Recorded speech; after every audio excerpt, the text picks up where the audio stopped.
Olá, meu amigo, olá, minha amiga, sejam muitíssimos bem-vindos à aula de Sistema Muscular. Comigo, professor Dr. Victor Augusto, doutor em Ciências da Saúde, mestre em Ciências da Saúde, biólogo de formação e também formado em Educação Física. Então aí a gente está tendo hoje o nosso encontro onde vai discutir o sistema muscular, que é um sistema de grande importância dentro do aparelho locomotor. Lembrando que o aparelho locomotor é constituído tanto pelo sistema muscular como pelo sistema articular e também o sistema esquelético. Então, o articular, constituído por articulações, e o esquelético, constituído pelo esqueleto, pelos ossos. Ao final da aula eu deixo o meu e-mail, eu deixo o meu Instagram para você ter aí o contato caso queira tirar alguma dúvida, alguma questão que ficou para trás. Em breve estaremos disponibilizando conteúdo quanto à anatomia topográfica, que será muito útil para você, estudante da área da saúde, no estudo detalhado de uma determinada região, como o antebraço, braço, então o ombro, enfim, a cabeça, o pescoço, enfim. Será muito bacana e eu espero que você aprecie, tá certo? Quais serão os temas, Quais serão os assuntos que trataremos hoje? Observe aqui o roteiro comigo. Então, primeiramente, iremos fazer a conceituação de sistema muscular, então delimitar o conceito, discuti-lo tal como é. Na sequência falaremos de variedades de músculo, e essa variedade de músculo é um ponto importante porque temos dentro do sistema muscular o tipo de músculo estriado esquelético, estriado cardíaco e também o liso. É interessante perceber que a gente dá ênfase, dentro do assunto sistema muscular, num desses tipos, tá, pessoal? Mas não deixamos aí de contemplar a informação, tá bom? Então a gente passa para você os tipos, essa variedade de músculos aí. O terceiro assunto que iremos tratar são os componentes anatômicos dos músculos estriados, Aqui então você já vê que a gente vai aprofundando. Organização dos músculos e fáscias, mecânica muscular básica, estrutura e inserção dos músculos. Tem algumas perguntinhas aí que eu vou estar mandando para quem entrar em contato via redes sociais e e-mail. E dicas de estudo que eu também mando para quem entrar em contato via redes sociais e e-mail, tá bom? Então você tem aí uma série de atividades com a gente. Eu espero que você esteja aproveitando ao máximo, tá, pessoal? Estou sempre à disposição para ajudar como puder. Então vamos lá, começar em conceito de sistema muscular. Acompanhe comigo a leitura e na sequência eu vou estar explicando para você esses tópicos. O organismo humano, tal como um ser pluricelular, possui células especializadas em diversas funções, dentre elas a absorção, secreção e atividades de contração e relaxamento, por exemplo. Perceba que o organismo humano, tal como um ser pluricelular, seres pluricelulares possuem então diversas células, que caracterizam-se de modo especializado.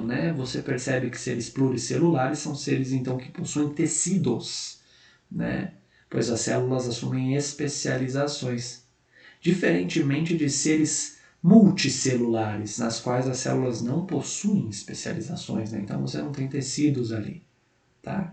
E aí, por possuírem especializações, você vai ter então uma especialização de absorção, por exemplo, algumas células musculares, que vão estar aí atuando no sentido de auxiliar no mecanismo de absorção. Então, células que absorvem normalmente são epiteliais, pessoal? As células musculares que envolvem elas ali vão estar auxiliando. Células de secreção, você também tem células musculares que vão estar auxiliando células epiteliais na secreção. Aqui eu não coloco, mas vocês têm células do tecido conjuntivo, por exemplo, fibroblastos, que vão auxiliar ali na manutenção do tecido, na sustentação. E você tem células especializadas em contração e relaxamento, que são as células musculares de fato, tá? As células musculares são chamadas de miócitos ou cardiomiócitos, né, pessoal? Evidentemente que os cardiomiócitos são células musculares, então, localizadas no tecido, né, do coração. Elas são especializadas em contração e relaxamento, porém, você também encontra outras propriedades comportamentais. Então, você também encontra outras propriedades ali que fazem parte das funções das células musculares, né? Que é a irritabilidade, a extensibilidade, a condutividade e a elasticidade. Eu vou explicar cada um desses conceitos aqui para você, né? A irritabilidade, então, significa que as células musculares, né, os miócitos e cardiomiócitos, eles são capazes, né, de serem sensibilizados, né? Então, são células aí com a propriedade de serem irritados, e essa irritabilidade provém, né, das placas motoras, né, que são ramificações dos axônios neuronais, né, dos neurônios. Então, aqui você tem um componente importante, que é essa capacidade de serem sensíveis, né, sensibilidade ao estímulo, né, do axônio, né, enfim, da placa motora lá, que é a ramificação final. Extensibilidade significa, então, que elas têm a capacidade de se estenderem, de fato, né? E a elasticidade é a capacidade de retornar ao tamanho original, né? Então, é uma propriedade complementar aí, né, uma a outra. E a condutividade, já diz o próprio nome, elas conduzem, então, de modo muito bem conduzido, essa estimulação que foi sentida aí pela irritabilidade, tá, pessoal? Então, elas acabam conduzindo o estímulo. As células musculares agrupam-se em feixes para formar massas macroscópicas, denominadas músculos, as quais acham-se fixados pelas suas extremidades em outras estruturas orgânicas, como ossos, pele, faces, enfim. Esse aqui é um ponto interessante também, né? Um tópico interessante dentro de conceito de sistema muscular. Por quê? O agrupamento de miócitos, né, ou devido à característica fusiforme que eles assumem, mais à frente a gente vai ter escrito isso, né, são também chamados de fibras. Então, o agrupamento de fibras, quando você analisa macroscopicamente, você vai identificar então como músculos, né? Então, os músculos, eles microscopicamente são formados por miócitos, né? E macroscopicamente agrupados, os miócitos formam os músculos. Então, aí mais um tema, mais um tópico dentro desse tema importante. Continuando em conceituação, galera, um outro tópico importante que você deve compreender é que devido à morfologia alongada das células musculares, ó, eu acabei de comentar com vocês, agora vem escrito aí para você tomar suas notas, né? Então, devido à morfologia alongada das células musculares, elas são nomeadas por fibras. A força de contração muscular é dependente não somente do número de fibras, mas também do diâmetro das fibras, da inervação e da sensibilidade ao estímulo nervoso.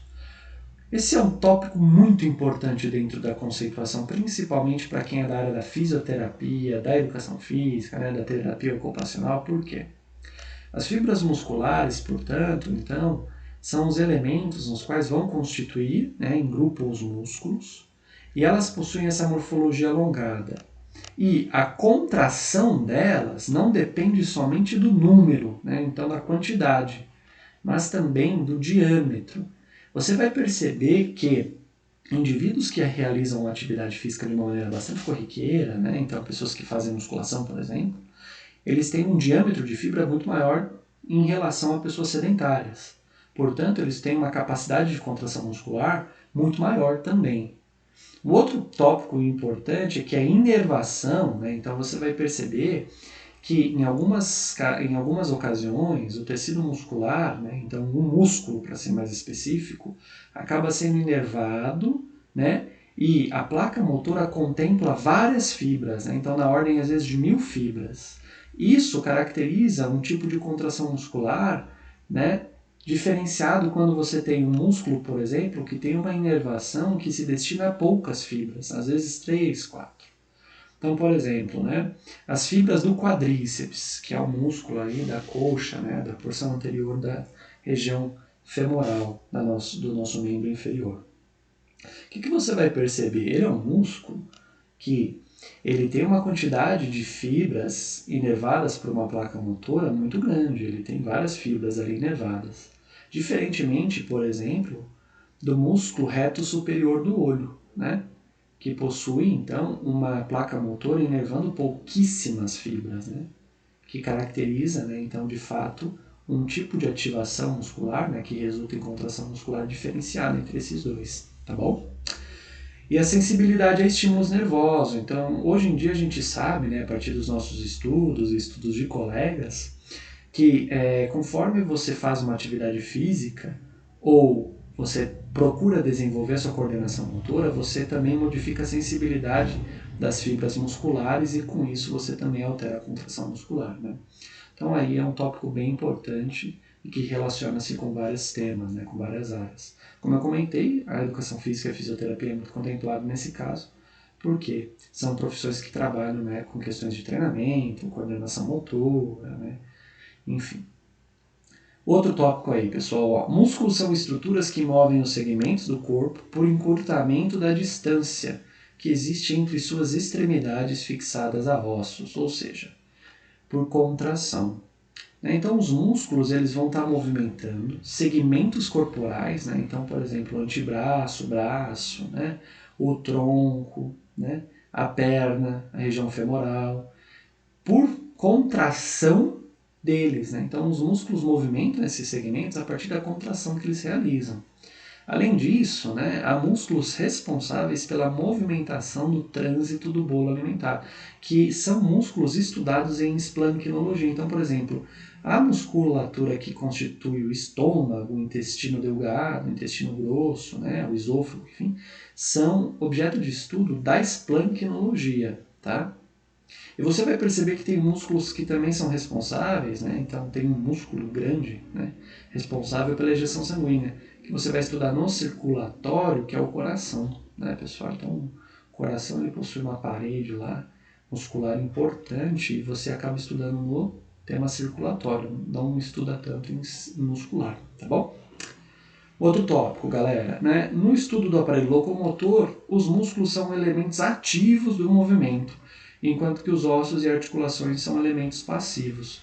O que esse tópico nos traz, né? Então, você vai perceber que dentro do estudo do aparelho locomotor, que, como eu falei no início, é constituído pelo sistema esquelético e articular, os músculos eles constituem um elemento ativo do movimento, né? Então, o movimento acontece porque os músculos se contraem, né? Se você analisar microscopicamente, você vai estar identificando que as fibras musculares estão em atividade ali de contração e relaxamento. E isso acontece porque, né?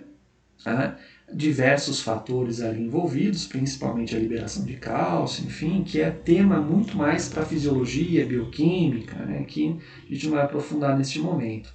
Mas eu quero que você entenda que os elementos ativos do movimento são os músculos, enquanto que os ossos e articulações, que contemplam então o sistema esquelético e articular, tratam-se de elementos passivos, tá bom? E o último tópico desse slide aqui, a musculatura assegura a dinâmica, né? Então o movimento, mas também a estática do corpo, para manter unidas as peças ósseas e estabilizar as articulações. Isso aqui é um tópico importante porque normalmente o pessoal então vai associar o músculo com questões de movimento. Porém, a musculatura, principalmente uma musculatura dorsal, abdominal, ela também assegura a estática, que é a adequada posição das peças ósseas e das articulações dessas regiões. Né? Um exemplo bem típico, né, por exemplo, são pessoas que acabam tendo uma musculatura abdominal, né, da parede anterolateral do abdômen muito enfraquecida. E aí elas acabam com isso proporcionando uma hiperlordose da região lombar, da coluna vertebral, e aí consideravelmente aumenta o risco de lombalgias ou até mesmo uma herniação naquele local. Né? Então, a estática, ou seja, a adequada posição das peças ósseas e a estabilidade das articulações também é de objeto do sistema muscular, né, dos músculos. Né, eles também asseguram essa condição. Então aí tem um exemplo, né, uma mulher realizando um movimento de yoga, né, uma meditação ali, e aí você percebe que a coluna vertebral dela está alinhada, né, você percebe que ela está aqui então paradinha, está em estática, e os músculos eretores da espinha, então o iliocostal, longuíssimo, espinhal, os multífidos também, estão aí contraídos, né, para que seja feita essa estática. Além da musculatura abdominal dela, visivelmente contraída. Olha o reto do abdômen aqui, né? Visivelmente contraído. E aqui você vê a dinâmica em ação, né? Você percebe aqui o movimento, né? Nessa fotografia. O indivíduo, então, ele está realizando aqui, o Léo Stronda, né, pessoal? Está realizando uma rosca direta, onde ele está, então, encurtando, né, as fibras do músculo bíceps braquial e do braquial dele, né? Conforme ele executa aqui o gesto, né, pessoal? Então, essas duas condições são, né, realizadas aí pelo sistema muscular, tanto a estática quanto a dinâmica. Então, um breve mapa mental do que a gente falou até agora, né? Então, o sistema muscular, ele é constituído aí pelos miócitos, cardiomiócitos, que são as células musculares, né, de característica alongada, né, que também recebem a denominação de fibras. Elas realizam contração e relaxamento. Aqui também convém, né, se a gente quiser colocar, irritabilidade, condutividade, elasticidade e extensibilidade, que são as outras propriedades comportamentais do sistema muscular, né? Em conjunto, os miócitos aí vão estar formando os músculos, né, que são responsáveis pelo movimento, aproximação e distanciamento de segmento, trânsito intestinal, secreção, ejeção sanguínea, enfim, você percebe aí que a atividade de secreção é que eles se contraem e promovem a secreção, né, de algumas glândulas, tá, pessoal? Então você aí percebe, né, um mapinha mental para te auxiliar aí, né, na condução dos seus estudos. Agora, falando um pouquinho de variedade de músculos, né, pessoal? Um segundo tema dentro do assunto, né, onde eu também fracionei em tópicos para que você possa ir copiando, pausando o vídeo, compreendendo cada vez mais, né? Variedade de músculos, então, vai atribuir que o tecido muscular ele vai sofrer uma modificação. Eu já vou ler os tópicos, tá? Só estou dando uma introdução sobre o assunto aqui. Ele vai sofrer uma modificação conforme você vai tendo desenvolvimento embrionário e os músculos eles vão se tornando então um pouquinho diferenciados, né? O tecido vai se tornando um pouquinho diferenciado e você vai então encontrar 3 tipos de tecido muscular, tá? Então vamos falar sobre isso, né?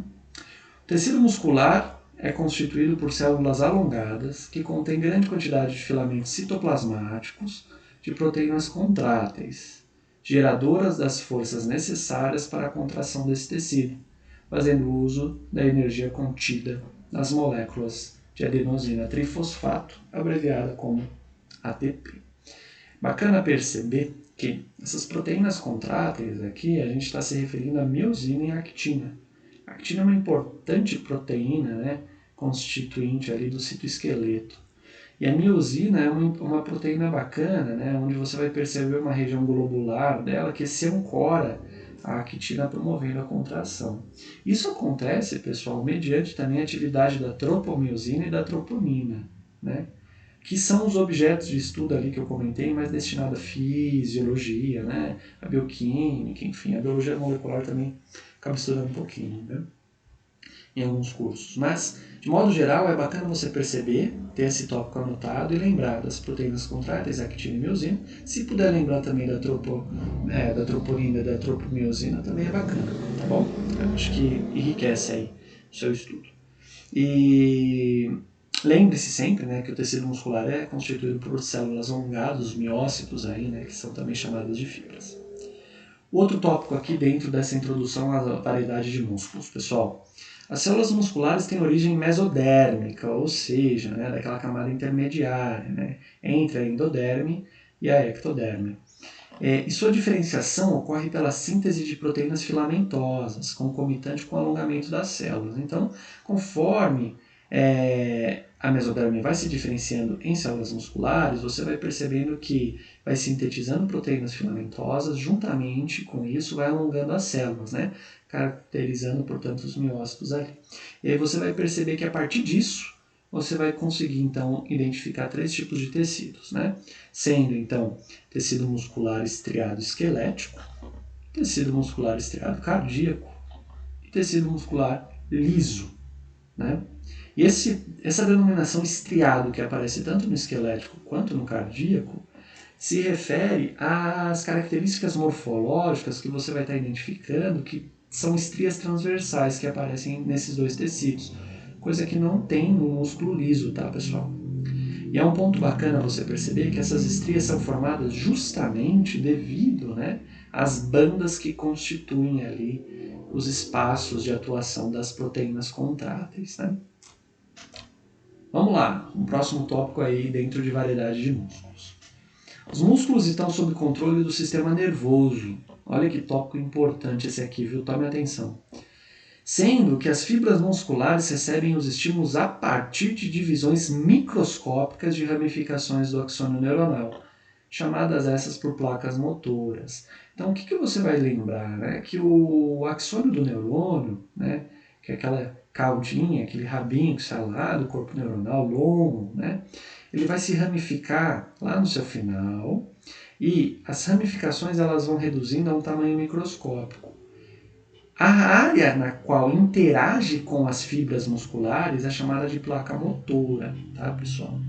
E é o tópico na qual eu estava explicando para você anteriormente que alguns músculos possuem placas motoras que interagem com várias fibras e outros com apenas algumas fibras, né? Então, a interação de placa motora com fibras caracteriza uma unidade motora, tá bom?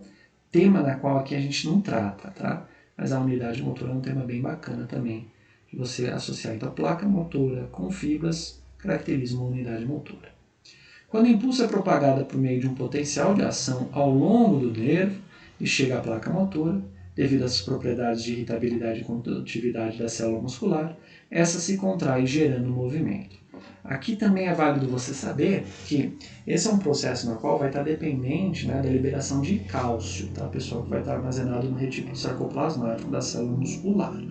E aí essa liberação de cálcio, né, ela acontece de modo a oportunizar o deslocamento da troponina e da tropomiosina, liberando as áreas de interação entre a miosina e a actina, tá bom?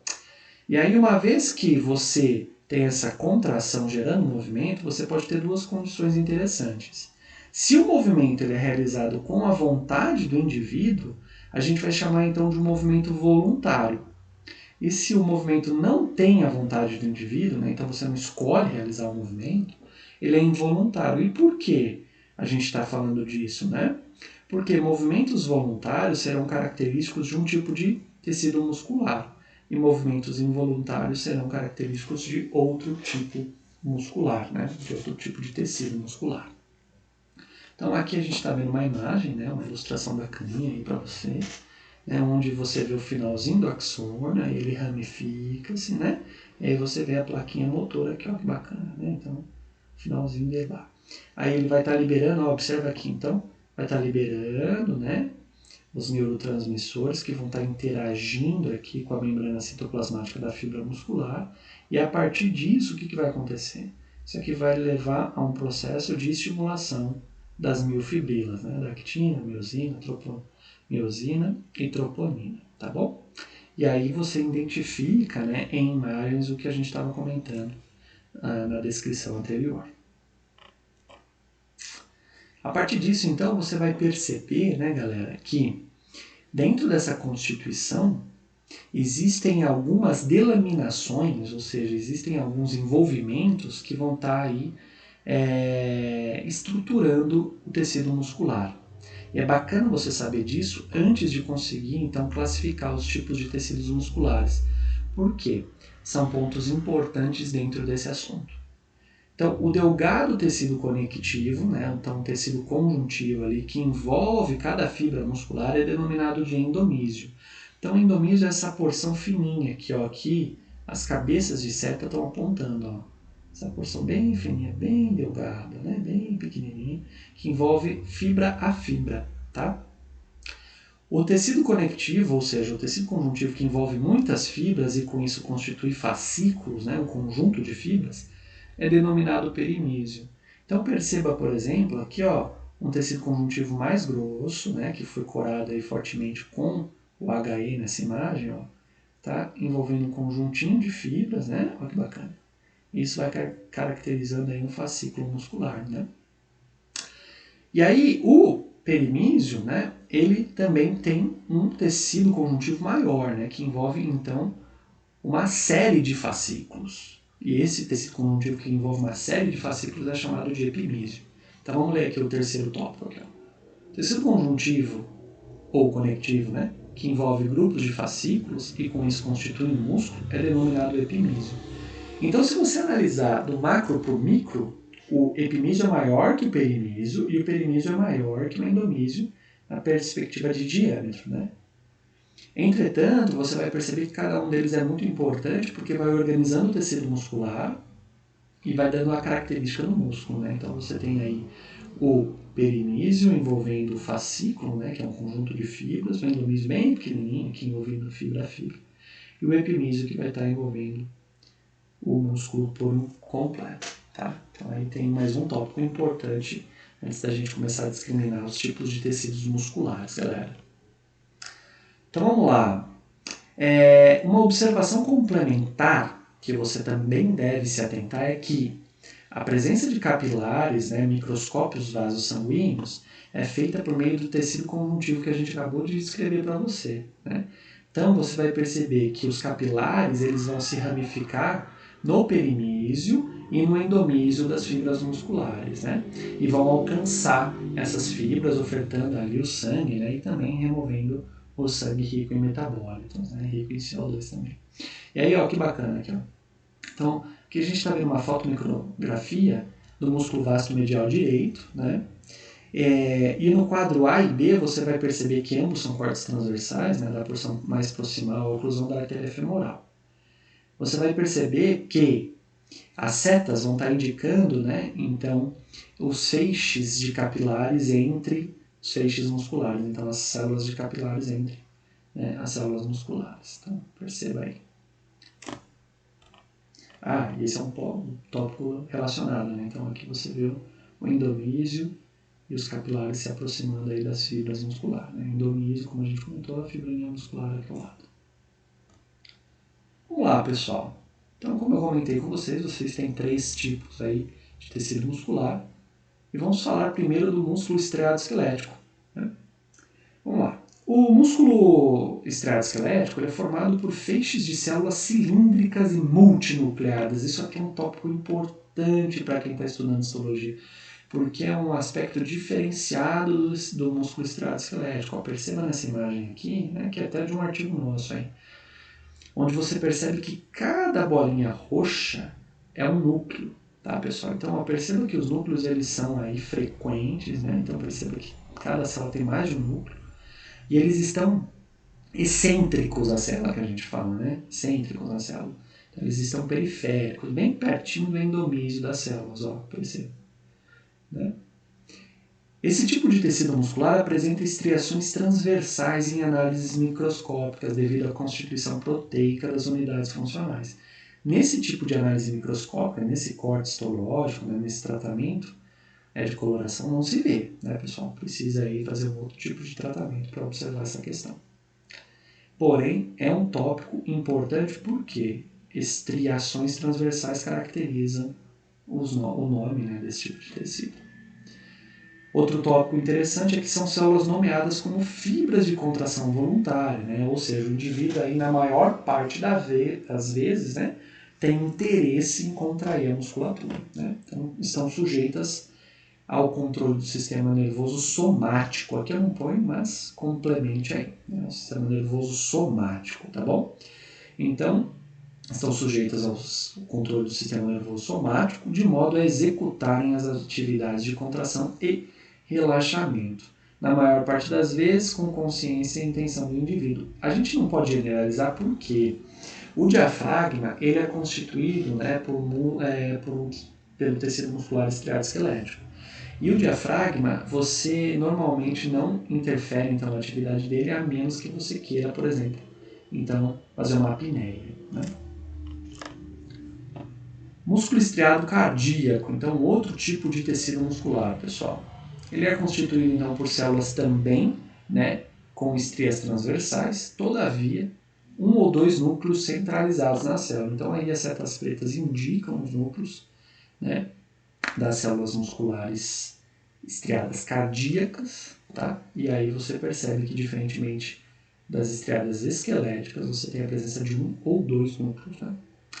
As células têm aspecto alongado e ramificadas que se unem por meio de discos intercalares. Em histologia, você vai identificar que os discos intercalares são estruturas que pertencem exclusivamente ao tecido muscular estriado cardíaco, tá? Então isso é um tópico importante também.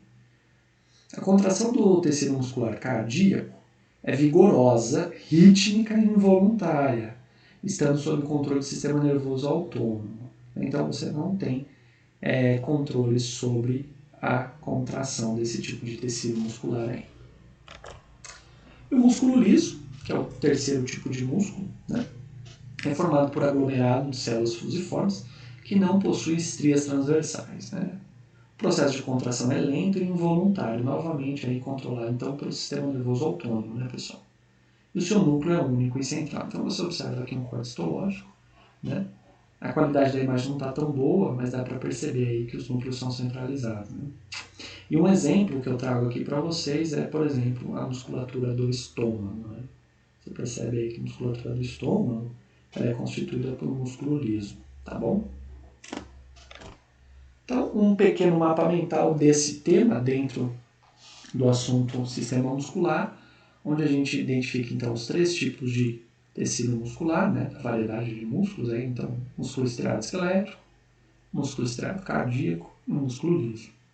Você percebe as células multinucleadas com morfologia alongada, né, e as fibras de controle voluntário de modo geral. Então aí tem aí duas imagens para te ilustrar, por exemplo, peitoral maior, deltóide, bíceps braquial, enfim. É o músculo estriado cardíaco, células estriadas com núcleos, um ou dois núcleos normalmente, centralizados, né? Contração rítmica, vigorosa e involuntária. Aqui o coraçãozinho, né? O miocárdio, amplitude, foco aí, né? É claro que isso aqui é uma imagem ilustrativa, né, pessoal? Onde eles estão mostrando aí, então, o núcleo, a célula alongada, ramificada, e aqui os discos intercalares. E o músculo liso, células fusiformes com núcleos únicos centralizados, contração involuntária e lenta. Então, novamente, as imagens aí para estar te ilustrando. Na sequência, então, um outro assunto dentro do tema, né, sistema esquelético, um outro tópico grande dentro do tema, são componentes anatômicos do músculo esquelético. Então, a partir de agora, a gente vai falar detalhadamente do tecido muscular esquelético, né, estriado esquelético. Por quê? Porque ele é o objeto principal nesse momento para relacionar com o aparelho locomotor, né, pessoal? A gente está aí fazendo uma sequência de aparelho locomotor para você, então você vai estar identificando essa questão. Então a gente vai focar nessa perspectiva agora. Tá? Então, componentes anatômicos do músculo esquelético. Vamos tópico a tópico aí para a gente ir discutindo eles. O músculo típico possui uma porção média e extremidades. A porção média é carnosa, vermelha no vivente e popularmente chamada de carne, tá, pessoal? Esse aí é um ponto que eu não coloquei aqui, mas você também pode complementar, né? E essa porção média carnosa, né, vermelha, recebe a denominação de ventre muscular.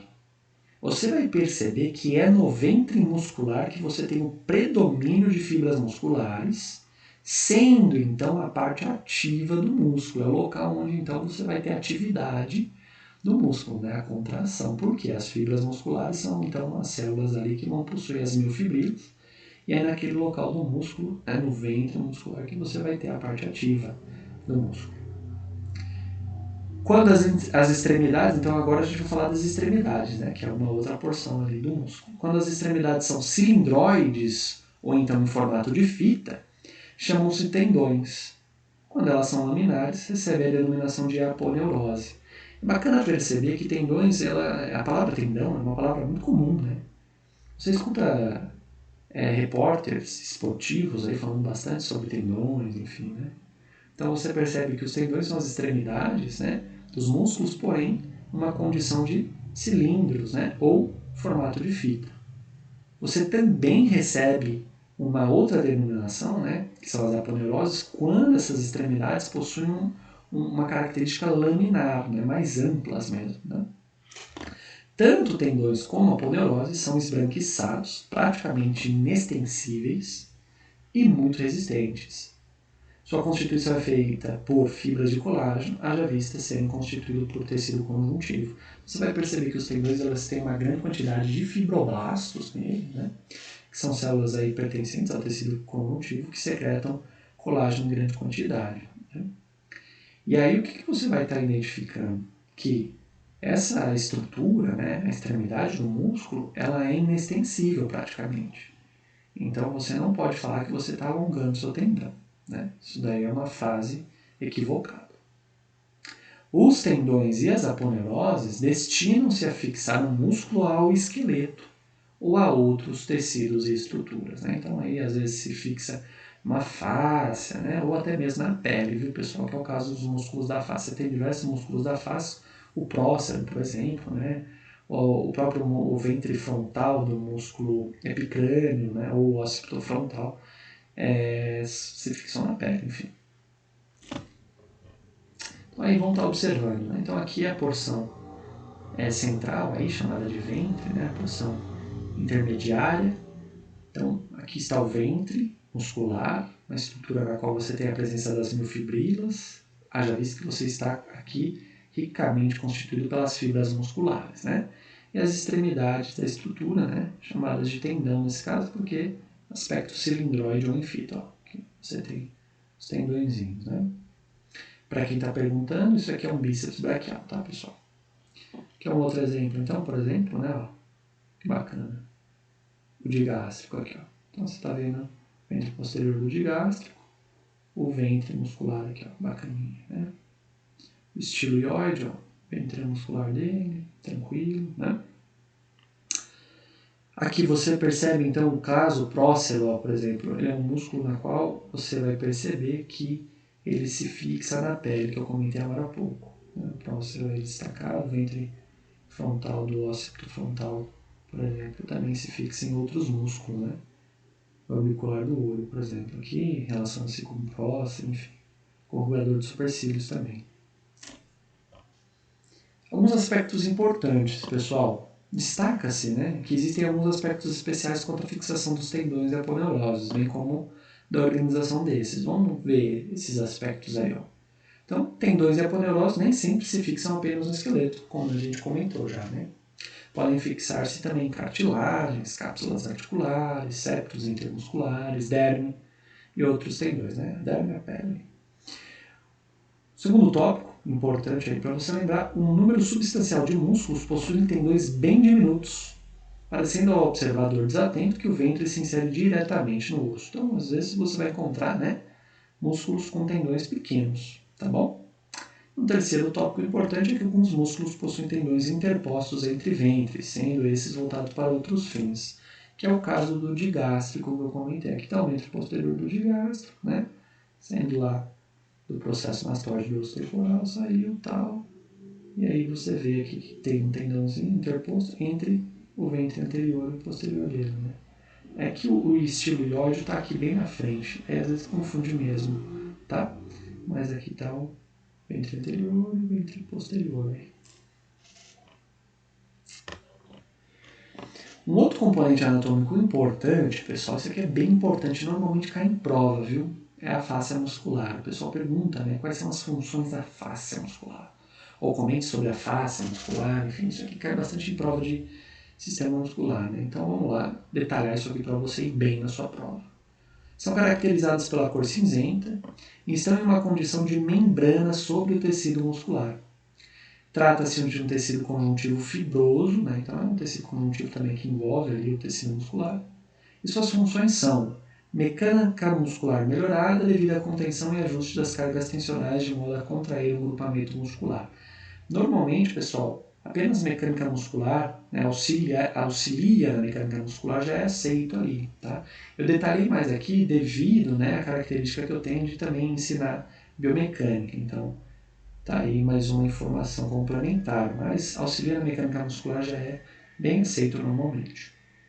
Uma outra função das fáscias é organizar os músculos e manter esses em suas posições, né? Então aí também é um tópico importante, facilita o deslizamento de um músculo sobre outro, forma septo intermuscular, né, devido às projeções que penetram profundamente no tecido.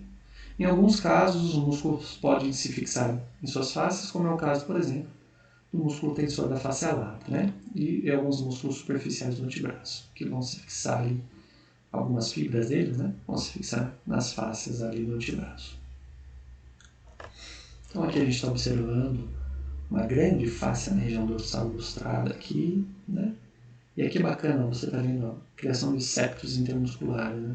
No braço desse cara. Então a face ela se projeta internamente, formando septos, chamado de lojas, tá, pessoal?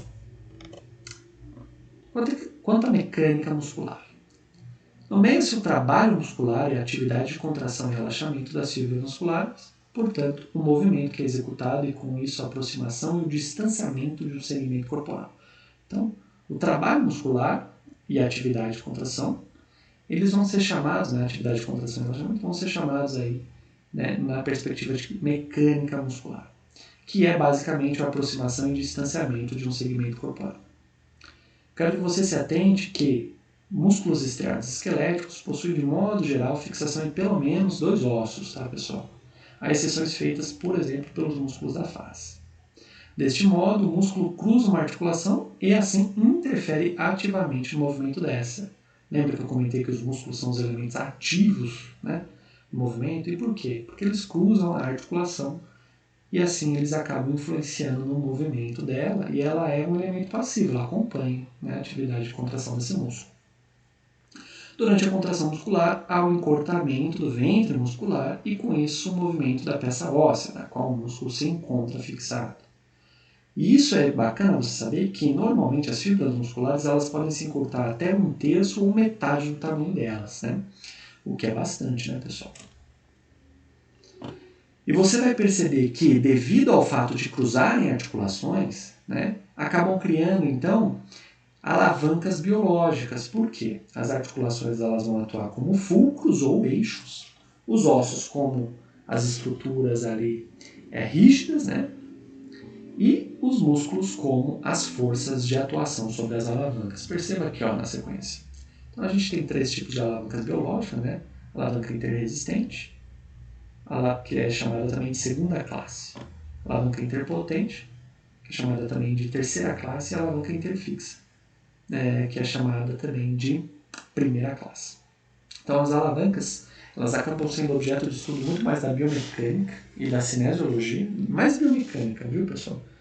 E a gente não vai detalhar tanto agora, mas é bacana você perceber, né, que então as alavancas elas são constituídas pela articulação, que vai formar o eixo aqui, o fulcro. Essa imagem eles chamam de polo, né?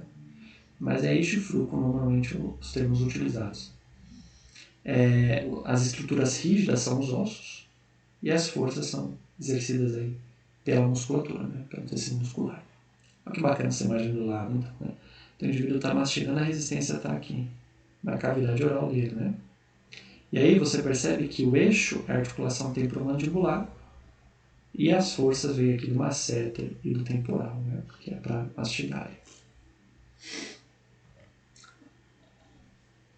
Aí você tem dentro ainda do sistema muscular a classificação dos músculos, né? Que é um outro tópico, né? Um outro assunto muito importante dentro do sistema muscular. Então, a classificação dos músculos, e aqui eu vou pular a classificação funcional, vou deixar mais para o final da aula, ela pode seguir alguns critérios, vamos falar sobre isso agora. Então, a classificação dos músculos segue diversos aspectos que devem ser compreendidos pelo estudante e profissional da saúde. Entende-se que anatomistas utilizam para classificar os músculos aspectos como direcionamento das fibras, né? E aí a gente vai ver que podem ser paralelas, oblíquas, circulares, né? Número de origens, então a gente tem músculos bíceps, tríceps, quadríceps, por exemplo. Número de inserções, então você tem bicaudados, policaudados. Quanto ao ventre, ao número de, né? Então, número de ventres, podem ser digástricos ou poligástricos.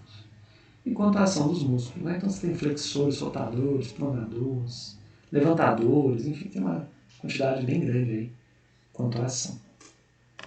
Vamos lá, quanto às fibras, né? Então vamos lá.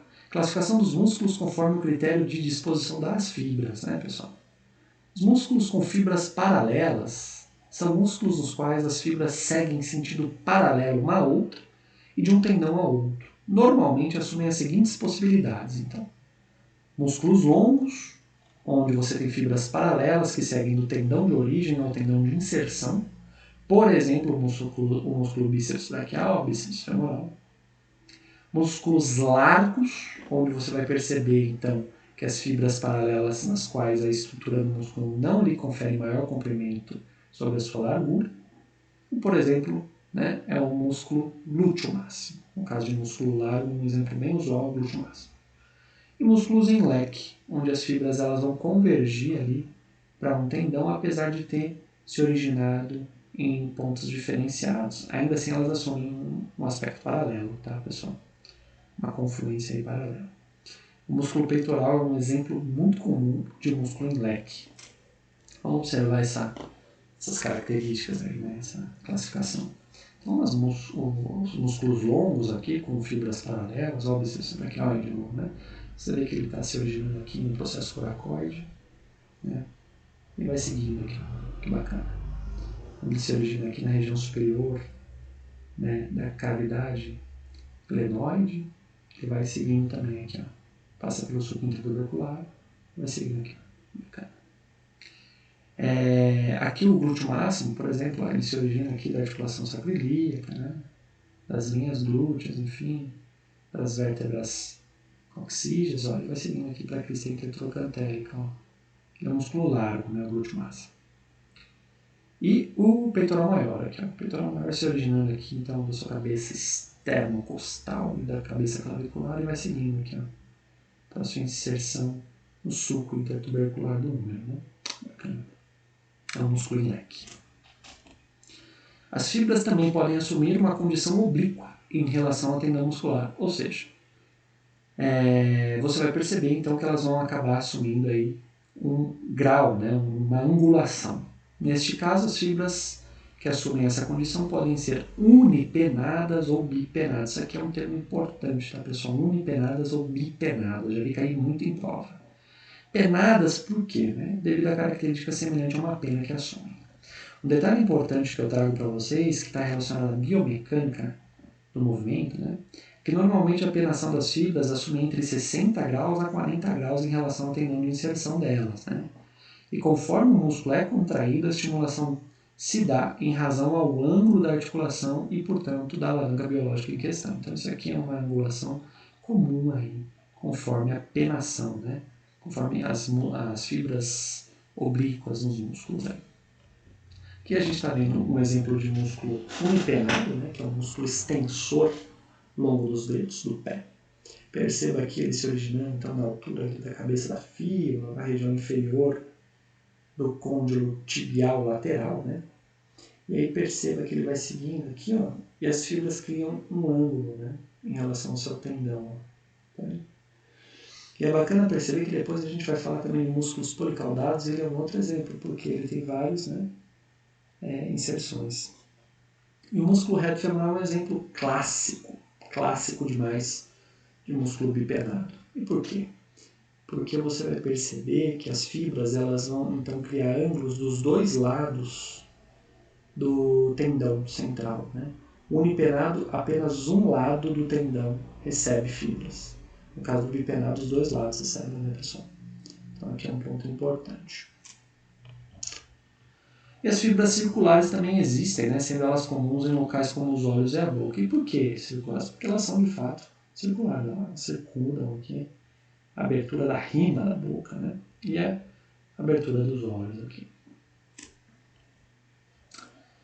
E a classificação dos músculos quanto à origem desses. Então você vai perceber que a classificação dos músculos também pode se referir ao número de origens, nomeadas por alguns por cabeças, tá, pessoal? E elas podem ser feitas da seguinte forma: quanto duas origens ou cabeças são bíceps, quanto três origens ou três cabeças são tríceps. Aqui eu pus quadríceps, tá, pessoal? Mas são tríceps. Então, vamos corrigir aqui, ó. Marcar redondinho, ó. Acabei copiando embaixo de novo, viu? Então, tríceps, tá? Eu dou umas tremidas porque o meu mouse às vezes dá umas falhadas. Tríceps, tá?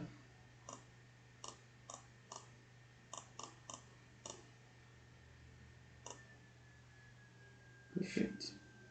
Tríceps. E quando você tem 4 origens ou cabeças, você tem quadríceps. Aí sim, quadríceps, né? Observe que esses músculos são comuns nos membros, tá, pessoal? Então você tem normalmente aí esses músculos na região dos membros. Então vamos perceber que um bíceps vai ter duas cabeças, né, como a gente já comentou. Uma cabeça se origina lá do processo coracóide da escápula, outra cabeça se origina na região superior da cavidade glenoide da escápula, enfim, duas cabeças aí constituindo o bíceps. O tríceps, ele tem aí a constituição então de três cabeças, uma se originando aí da margem lateral, né, da região inferior também ali, a cavidade glenoide, mas na margem lateral, essa área aqui já entre o sulco intertubercular, enfim, né, você tem aí três cabeças. E o quadríceps aí, ele é constituído, além de quatro cabeças, né, por quatro músculos, como é de se pensar. Então, o reto femoral, o vasto medial, o vasto lateral e o vasto intermédio inferior, que é o reto femoral. Quanto ao número de inserções, pessoal, então a classificação dos músculos quanto à inserção desses, né? Os músculos também podem ser classificados quanto à inserção, né? Sendo eles policaudados ou bicaudados. Os músculos policaudados são os que possuem mais de 2 tendões de inserção, que eu comentei com vocês que é o caso, por exemplo, do músculo extensor longo dos dedos, né? Aqui a gente está vendo o músculo flexor profundo dos dedos, né? Que é um músculo bacana que também ilustra bem os músculos policaudados. O músculo flexor profundo dos dedos, né? Ele tem aí uma relação bacana para ilustrar essa condição. Músculos bicaudados, eles são mais raros de localizar. Alguns anatomistas, alguns livros de anatomia apresentam como bicaudado o fibular longo e o fibular curto. Eu não trouxe aqui, pois, né, a minha leitura se destina, de fato, a entender que o músculo fibular longo é um e o fibular curto é outro, tá? Apesar de ambos atuarem juntos aí, na ação de eversão do tornozelo. E a classificação dos músculos quanto ao seu número de ventres. Então, os músculos que apresentam mais de um ventre com tendão intermediário entre esses são classificados em digástricos, né, com 2 ventres. Então você tem, por exemplo, não olha no verde não, tá? Esse aqui é o esternoióide. Olha nesse aqui, ó. Esse aqui é o homoióide, né? Então um músculo aí digastro, né? Tem um ventre central e 2 ventres aí. Um tendão central, né? 2 ventres aqui. E o próprio digástrico que eu já expliquei para vocês anteriormente, né? E você tem um poligástrico, né? Músculos poligástricos você tem mais de 2 ventres, que é o caso do reto do abdômen, que você tem vários ventres interpostos entre eles, você tem os tendões aqui. Você também vai ter, então, a classificação dos músculos quanto à ação desses, né? Então, são músculos flexores, né? Por exemplo, flexor do dedo, superficial e profundo. Extensores, né? Então, extensor longo do dedo do pé, extensor do hálus. Músculos adutores, por exemplo, o músculo adutor longo da coxa, curto da coxa, enfim. Pronadores, pronador do antebraço, supinador do antebraço. Há músculo levantador, depressor. Há muitos músculos classificados conforme a ação, tá, pessoal? Aqui eu trouxe alguns exemplos, não contempla todos, né? Mas, a título aí de anotação, para você conseguir descrever na prova, conforme a ação, bons exemplos são flexores, adutores, supinadores, levantadores e depressores aí, para você conseguir descrever bem. Ação muscular e classificação funcional dos músculos. Isso aqui é um outro tópico dentro da classificação de músculos, por quê? Você vai perceber que a ação muscular e essa classificação funcional dos músculos depende do movimento analisado, né? E os músculos eles podem ser diferentemente classificados conforme o movimento. E aí você vai perceber que existem músculos agonistas, antagonistas, fixadores e sinergistas. E essa condição vai depender justamente da ação muscular e do movimento que você observa. Então, conforme você vai observando o movimento, você vai localizando cada uma dessas condições aqui, né, funcionais dos músculos. Mas, de modo geral, saiba que agonistas são músculos principais que atuam para que o movimento seja realizado, né? São aqueles, então, responsáveis pelo gesto ou pela atividade. Os antagonistas são os que se opõem ao agonista, né? Então eles fazem oposição ao agonista. Eles regulam a velocidade, né? A angulação, enfim. Os fixadores são os músculos que atuam no sentido de eliminar algum movimento indesejado do agonista. Então, eles vão estar atuando ali de modo a auxiliar o agonista, evitando movimentos indesejados. E sinergistas são músculos que acompanham o gesto do agonista e muitas vezes contribuem para que esse seja adequado. E aí eu dei um exemplo aqui, que depois você pode pausar o vídeo e lendo para poder ilustrar essa situação. Eu não vou detalhar isso agora, para que o vídeo não fique muito longo, tá? Mas lembre-se que a classificação funcional dos músculos ela é variável conforme o movimento que você vai estar analisando.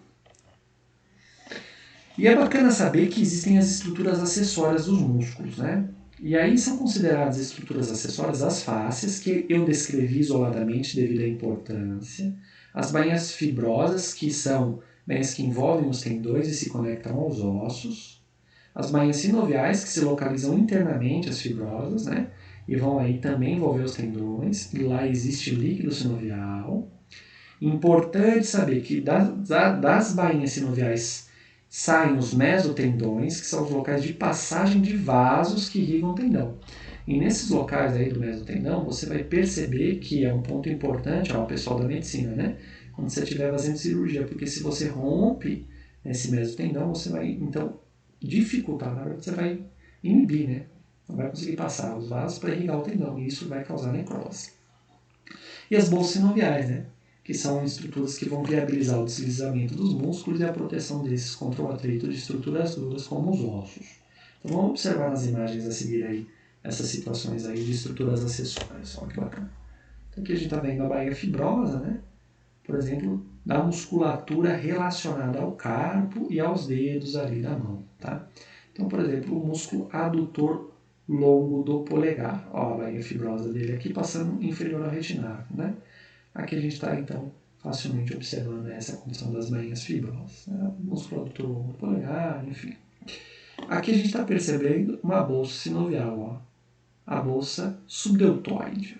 Ela é uma bolsa, então, que vai estar aí facilitando o deslizamento da musculatura, tanto deltoide quanto supraespinal, né? E evitando que haja, então, o atrito entre o supraespinal, principalmente, e a região do acrômio aqui, da clavícula.